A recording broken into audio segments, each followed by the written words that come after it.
Hello everyone, स्वागत है आप सभी का आज की वीडियो में। आज हम बात करने वाले हैं समीकरण पर आधारित कुछ महत्वपूर्ण सवालों के बारे में। तो देखिए इसमें पहला सवाल क्या लिखा हुआ है। एक वर्ग का क्षेत्रफल 64 वर्ग मीटर है, उस वर्ग की भुजा ज्ञात करनी है आपको। यहाँ पे वर्ग पूछा है, वर्ग दिया है, यहाँ पे देखिए वर्ग दिया है और उसका क्षेत्रफल दिया है, आपसे भुजा पूछ रहा है। अब वर्ग का क्षेत्रफल क्या होता है ये हम सबको पता है। वर्ग का क्षेत्रफल क्या होता है यहाँ पे मैं आपको लिख कर बता देता हूँ। वर्ग का क्षेत्रफल जो है वो भुजा का जो है स्क्वायर होता है, यानी भुजा का वर्ग। ठीक, अब भुजा का स्क्वायर होता है। अब यहाँ पे मान लेते हैं, मान लीजिए कि यहाँ पे जो है माना कि भुजा जो है वो क्या है, भुजा जो है वो यक्स है। ठीक, अब जो वर्ग का क्षेत्रफल है वो कितना दिया है, वो है आपका 64 वर्ग मीटर, और जो भुजा है उसको हमने यक्स माना है और उसका स्क्वायर है, तो यानी कि यक्स का स्क्वायर कर देंगे। ठीक, अब यक्स स्क्वायर है, अब यक्स का स्क्वायर जब हटाएंगे तो क्या हो जाएगा, √64 हो जाएगा। ठीक, ये बात आपको समझ में आई।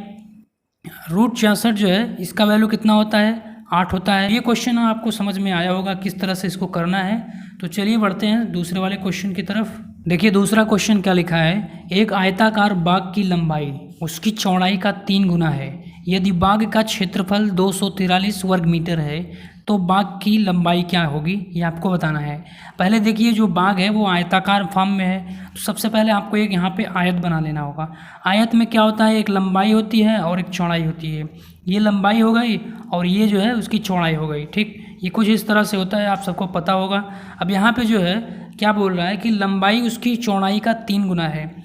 मान लेते हैं ये चौड़ाई जो है ये यक्स है। ठीक, और उसका जो लंबाई है वो बोल रहा है कि मतलब चौड़ाई का 3 गुना, 3 गुना मतलब 3 यक्स। ठीक, बात आपको समझ में आ गई। अब यहाँ पे आपको दिया है कि यदि बाग का क्षेत्रफल 243 वर्ग में फैला है। अब क्षेत्रफल क्या होता है यह सब आपको पता होना चाहिए। जो क्षेत्रफल होता है वो लंबाई गुणे चौड़ाई होता है। ठीक, लंबाई गुणे चौड़ाई। अब यहाँ पे लंबाई जो है वो 3x है, तो आप यहाँ पे 3x लिख दीजिएगा, और चौड़ाई जो है वो x निकल कर आया है तो चौड़ाई को x ले दीजिएगा। अब 3x गुणे x करेंगे तो कितना हो जाएगा, 3x स्क्वायर हो जाएगा। ठीक, क्षेत्रफल कितना है 243 वर्ग मीटर जो है ये आपका क्षेत्रफल निकल कर आ गया है। अब ये 3 जो है इधर लेके जाएंगे तो क्या हो जाएगा, भाग हो जाएगा, यानी कि x स्क्वायर बराबर 243/3। ठीक, अब इसको सॉल्व करेंगे, 3 1 के 3, 3 8 24, 3 1 के 3, यानी कि 3 से जब इसको भाग देंगे तो 81 आ जाएगा। ठीक है, अब यहाँ पे क्या निकल कर आया है, x स्क्वायर बराबर 81। अब x स्क्वायर अगर x करेंगे स्क्वायर हटाएंगे तो ये जो कितना हो जाएगा, √81। और आप सब जानते हैं कि √81 की वैल्यू कितनी होती है, 9 निकल कर आएगी, यानी कि x जो है वो 9 मीटर जो है आपका हो जाएगा। क्योंकि यहाँ पे जो क्षेत्रफल है वो मीटर में है, तो जो आपका साइड जो है यानी कि भुजा जो है वो भी मीटर में निकल कर आएगी। तो इस क्वेश्चन का आंसर जो है कुछ इस तरह से लगेगा। आई होप आपको ये क्वेश्चन समझ में आया होगा। तो चलिए बढ़ते हैं अगले वाले सवाल की तरफ। तीसरा क्वेश्चन देखिए क्या लिखा है। यदि एक समबाहु त्रिभुज का परिमाप 27 मीटर है तो त्रिभुज की भुजा का ज्ञात करना है आपको, यानी कि त्रिभुज की भुजा पूछ रहा है क्या है। अब यहाँ पे समबाहु त्रिभुज क्या होता है ये आपको जानना है। समबाहु त्रिभुज वो होता है जिसकी सभी भुजाएं आपस में बराबर हों। जैसे यहाँ पे आपको दिख रहा होगा ये भुजा इसकी जो है इसके बराबर है, ये जो है इसके बराबर है। ठीक, और यहाँ पे जो एंगल होता है वो 90, वो जो है 60 डिग्री का होता है। अब जैसे ये 60 डिग्री का है तो ये भी 60 डिग्री का होगा और ये भी 60 डिग्री। ठीक है, तो इसको जो है समबाहु त्रिभुज कहते हैं। अब यहाँ पे लिखा है क्या, यदि एक समबाहु त्रिभुज की परिमाप जो है वो 27 मीटर है।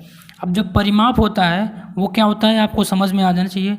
परिमाप जो है वो सभी जो है भुजाओं का जोड़ है, यानी कि मान लेते हैं कि ये भुजा जो है यक्स है और ये भी यक्स होगा, ये भी यक्स होगा, यानी कि परिमाप क्या हो गया है, 3 यक्स हो गया है। ठीक, अब परिमाप हमको दिया है कितना है, 27 मीटर है। ठीक है, परिमाप बराबर 27 मीटर। ठीक है, अब यहाँ पे क्या बोलना है कि भुजा आपको बताना है, यानी कि यक्स की वैल्यू जो है आपको बतानी है। तो आप 3 को इधर लेके जाएंगे तो क्या हो जाएगा, भाग हो जाएगा, यानी कि x बराबर क्या हो जाएगा, 27/3। अब इसको सॉल्व करिए, 3 के 3, 3 9 27, x बराबर 9 आ गया है, x बराबर 9 मीटर। ठीक, अब ये जो x है यही जो है आपकी भुजा है और यही आपका उत्तर भी आ गया है। तो इस क्वेश्चन को आप देख लीजिए कैसे करना है, स्टेप बाय स्टेप देखिए कैसे करना है। चलिए बढ़ते हैं अगले वाले क्वेश्चन की तरफ। चौथा क्वेश्चन है, यदि आयत की लंबाई x+4 और चौड़ाई x-4 है, क्षेत्रफल 9 वर्ग मीटर है, तो यक्स का मान ज्ञात करना है आपको। यहाँ पे देखिए एक आयत है, इसकी लंबाई और चौड़ाई जो है दोनों दी गई है और आपको क्षेत्रफल भी दिया है। यक्स का मान आपसे पूछा जा रहा है, तो क्षेत्रफल बराबर अभी हमने ऊपर देखा क्या होता है, क्षेत्रफल बराबर लंबाई गुणे चौड़ाई। ठीक, लंबाई गुणे चौड़ाई। अब यहाँ पे लंबाई क्या है, x+4 है, तो उसको यहाँ पे लिख दीजिएगा x+4। चौड़ाई कितनी है, x-4 लिख दीजिएगा। अब यानी कि लंबाई और चौड़ाई का जो गुणा है, ठीक, क्षेत्रफल आपको कितना दिया है 9, ये इसको लिख दीजिएगा।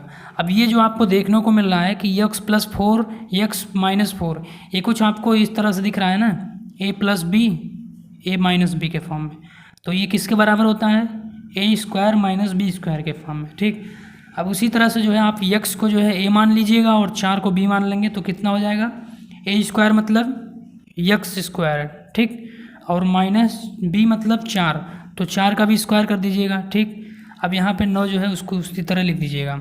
अब यहाँ पे 9 बराबर क्या हो जाएगा, x² - 4 का स्क्वायर कितना होगा, 16 हो जाएगा। ठीक है, अब ये जो -16 है इसको इस साइड में लेके जाएंगे तो क्या हो जाएगा, +16 हो जाएगा, यानी कि 9 + 16 बराबर क्या हो जाएगा, x²। ठीक, अब 9 और 16 जोड़ेंगे तो कितना हो जाएगा, 25 हो जाएगा, बराबर x²।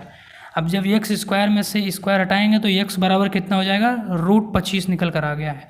अब √25 का वैल्यू सबको पता है 5 होता है। ठीक, यानी कि 5 मीटर जो है आपका x की वैल्यू निकल कर आ जाएगा। तो इस क्वेश्चन का आंसर जो है इस तरह से सॉल्व करेंगे। स्टेप बाय स्टेप देखिए कैसे जो है इस क्वेश्चन को सॉल्व किया गया है। तो चलिए बढ़ते हैं अगले वाले सवाल की तरफ। 5वें क्वेश्चन में लिखा है, एक समबाहु त्रिभुज का परिमाप किसी वर्ग का 2 गुना है। यदि वर्ग की भुजा 3 मीटर है तो त्रिभुज की भुजा ज्ञात करनी है। ठीक, यहाँ पे देखते हैं क्या लिखा है। यहाँ पे लिखा है जो परिमाप है वो किसका है, त्रिभुज का। परिमाप त्रिभुज का जो है वो कितना है, 2 गुना है। 2 गुना किसके परिमाप के बराबर है, वर्ग के बराबर है। ठीक, ये बात आपको समझ में आ गई। अब जो परिमाप होता है वर्ग का वो क्या होता है, वो यहाँ पे लिख दीजिएगा। वर्ग का जो परिमाप होता है वो भुजा का जो है 4 गुना होता है। ठीक, ये बात आपको समझ में आ गई। अब यहाँ पे परिमाप त्रिभुज का क्या होता है, ये आपका तीनों साइड का जो है सम होता है, यानी कि तीनों भुजाओं का जोड़। यहाँ पे 3 गुणे भुजा लिख देंगे, किसका भुजा है, यहाँ पे समझ में आता है कि त्रिभुज का है, बराबर 2 गुणे परिमाप वर्ग का क्या हो जाएगा, 4 गुणे किसका भुजा, आपको पता है कि वर्ग का। ठीक, अब हमको क्या निकालना है, त्रिभुज की भुजा ज्ञात करनी है। तो मान लेते हैं कि त्रिभुज की भुजा क्या है, x है। ठीक, अब यहाँ पे 2 गुणे 4 करेंगे तो कितना हो जाएगा, 8 हो जाएगा। अब ये भुजा जो है किसकी है, परिमाप जो है ये वर्ग का है, तो वर्ग की भुजा जो है 3 मीटर दिया है, तो आप यहाँ पे 3 लिख दीजिएगा। ठीक, अब इसको सॉल्व करेंगे तो कितना हो जाएगा, 8 त्रिक 24 हो जाएगा। अब ये 3x है तो 3x लिख दीजिएगा। 3 इधर आएगा तो क्या होगा, भाग होगा, ये आपको पता है। तो x बराबर कितना हो जाएगा, 24/3। अब इसको सॉल्व करेंगे तो कितना होगा, 3 1 3, 3 7 21, 3 8 24। ठीक, यानी कि जो x की वैल्यू है वो 8 मीटर निकल कर आ गई है। ये बात आपको समझ में आ गई। अब ये x क्या है, भुजा है, सबको पता है त्रिभुज का, और यही आपका आंसर है, और यही इस जो है क्वेश्चन में पूछा भी गया है। ठीक, ये क्वेश्चन जो है आपको समझ में आया होगा। चलिए मिलते हैं अगली वीडियो में, तब तक के लिए आप सभी का बहुत बहुत धन्यवाद।